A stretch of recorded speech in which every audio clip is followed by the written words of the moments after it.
দেখুন বন্ধুরা কতটা সুন্দর হয়েছে, আর দেখতেও খুব সুন্দর হয়েছে। ভেঙে একটু আপনাদেরকে দেখিয়ে দিচ্ছি। দেখুন, এইভাবে কিন্তু আপনারাও বাড়িতে তৈরি করে নিতে পারেন, আর এটা যে কোনো ধরনের সস দিয়ে আপনারা খেতে পারেন। বন্ধুরা সরাসরি চলে এলাম কিচেনের মধ্যে। এবার আমি আমার প্রয়োজনীয় জিনিসপত্রগুলি হাতের কাছে নিয়ে নেব। আর এই রেসিপিটির জন্য তেমন কোনো কিছুর প্রয়োজন পড়ে না, তাও আমি যেগুলো আমার টুকটাক দরকার সেগুলোকে হাতের কাছে নিয়ে নিলাম।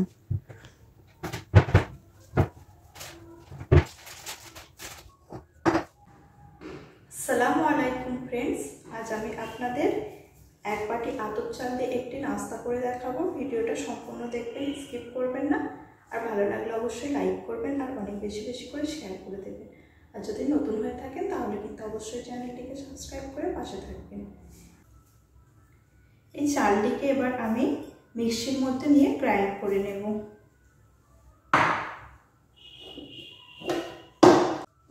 চালটিকে বন্ধুরা 3 থেকে 4 বার জল দিয়ে ভালোভাবে ধুয়ে অবশ্যই কিন্তু 1 থেকে 1.5 ঘন্টার জন্য ভিজিয়ে রাখতে হবে। তবেই কিন্তু এই নাস্তাটি সুন্দর ভালোভাবে তৈরি হবে, না হলে কিন্তু ভালো ফ্লাফি হবে না। বন্ধুরা এখানে আমি এই চালটি এই বাটির মাপের 1 বাটি নিয়েছি।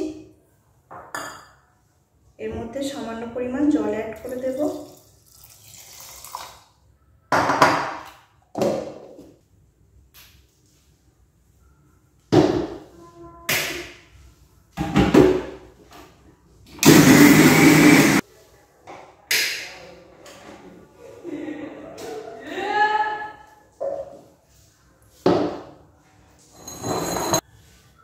এবার বন্ধুরা এই ব্যাটারটিকে আমি এটির মধ্যে ঢেলে দিচ্ছি। বন্ধুরা এই ব্যাটারটির মধ্যে কিন্তু একটু দানা দানা ভাব রাখতে হবে, একদমই কিন্তু মিহি করা যাবে না, ঠিক এই রকমই হবে।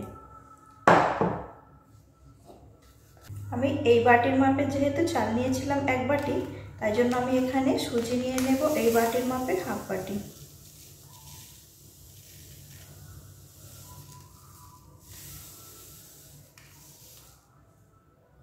এর মধ্যে ঢেলে দিলাম। খুব ভালোভাবে মিশিয়ে নিতে হবে।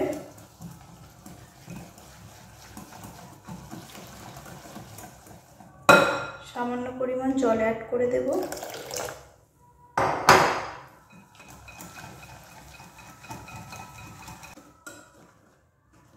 খুব ভালোভাবে মিশিয়ে নেওয়া হয়ে গেছে। এবার আমি এর মধ্যে পরিমাণ মতো নুন দিয়ে দেব।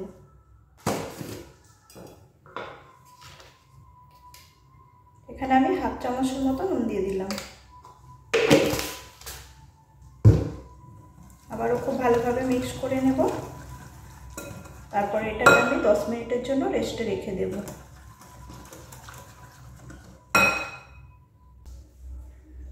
বন্ধুরা এবার আমি একটা ফোড়ন তৈরি করে নেব। তার জন্য কড়াইয়ের মধ্যে সামান্য পরিমাণ সরষের তেল দিয়েছি। আর এখানে ফোড়নের জন্য লাগবে সামান্য পরিমাণ কারি পাতা, এখানে আছে চানা ডাল, 2টো চেরা কাঁচা লঙ্কা, লাগবে সামান্য পরিমাণ সর্ষে, আর লাগবে সামান্য পরিমাণ হিং।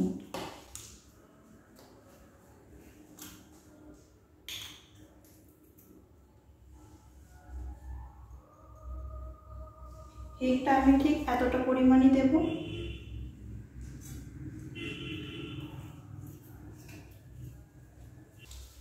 হিংটা দেওয়ার কিছু সেকেন্ড পর এখানে আমি চেরা কাঁচা লঙ্কা আর চানা ডালটা দিয়ে দেব।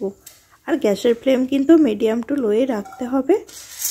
আর বন্ধুরা এই ফোড়নটা আমি এখানে কিন্তু সর্ষের তেলে করছি, এটা অবশ্যই সর্ষের তেলে কিন্তু করতে হবে।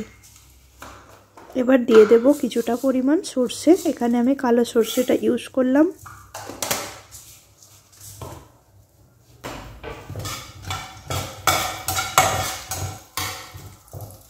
আপনারা চাইলে এখানে বিউলির ডাল ইউজ করতে পারেন, আর না থাকলে দেওয়ার কোনো দরকার নেই।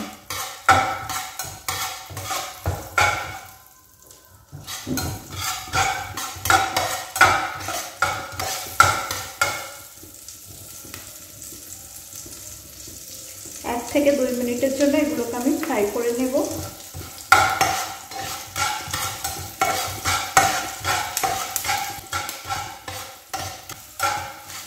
ফ্রাই করে নেওয়া হয়ে গেছে। এবার আমি এর মধ্যে কারি পাতা দিয়ে দেব।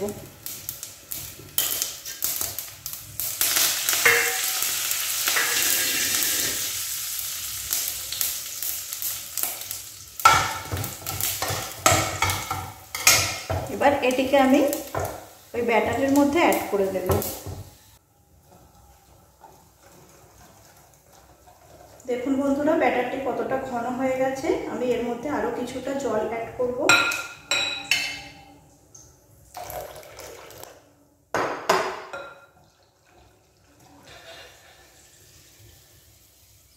এই মিশ্রণটি আমি এর মধ্যে ঢেলে দিলাম।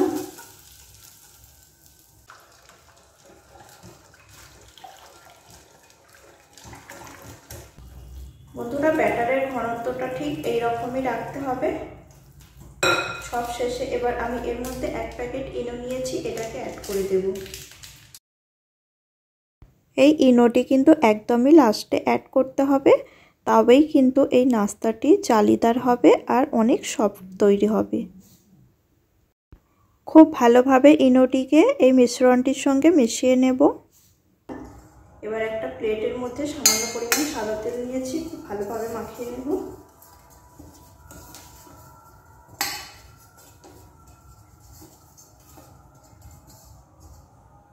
এবার এই ব্যাটারটি এর মধ্যে আমি ঢেলে দেব।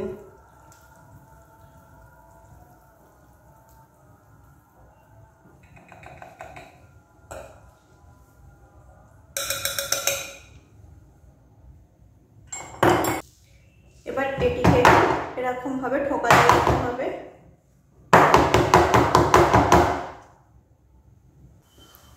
এবার বন্ধুরা কড়াইয়ের মধ্যে জল নিয়ে একটা স্ট্যান্ড বসিয়ে দিয়েছি।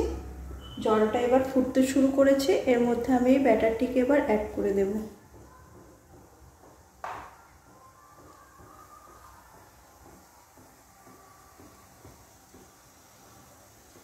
ব্যাটারটিকে আমি কড়াইয়ের মধ্যে বসিয়ে দিয়েছি।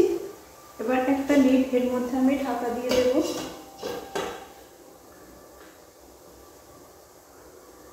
এই ছিদ্রটিকে আমি একটা রঙের সাহায্যে লক করে দিলাম, যাতে এর ভিতরের বাষ্পটা না বাইরে বেরিয়ে আসে। এবার 7 থেকে 8 মিনিটের জন্য অপেক্ষা করতে হবে। লিডটা বন্ধুরা আমি চেঞ্জ করে দেব, কারণ এর বাষ্পগুলো বাইরে বেরিয়ে যাচ্ছে। আমি এখানে এই লিডটা ইউজ করছি। এটা প্রায় আমার হয়ে এসেছে, আর 5 মিনিট ওয়েট করলে কিন্তু হয়ে যাবে।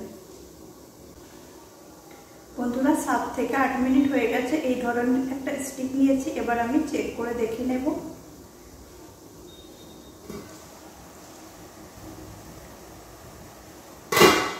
দেখুন বন্ধুরা একদম পারফেক্ট এটা আমার হয়ে গেছে। এবার কিন্তু আমি গ্যাসের ফ্লেমটা অফ করে দেব।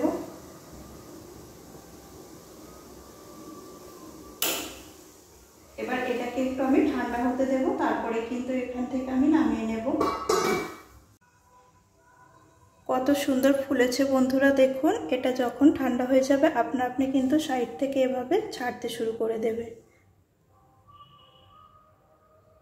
এবার আমি পছন্দ মতো কেটে নিচ্ছি।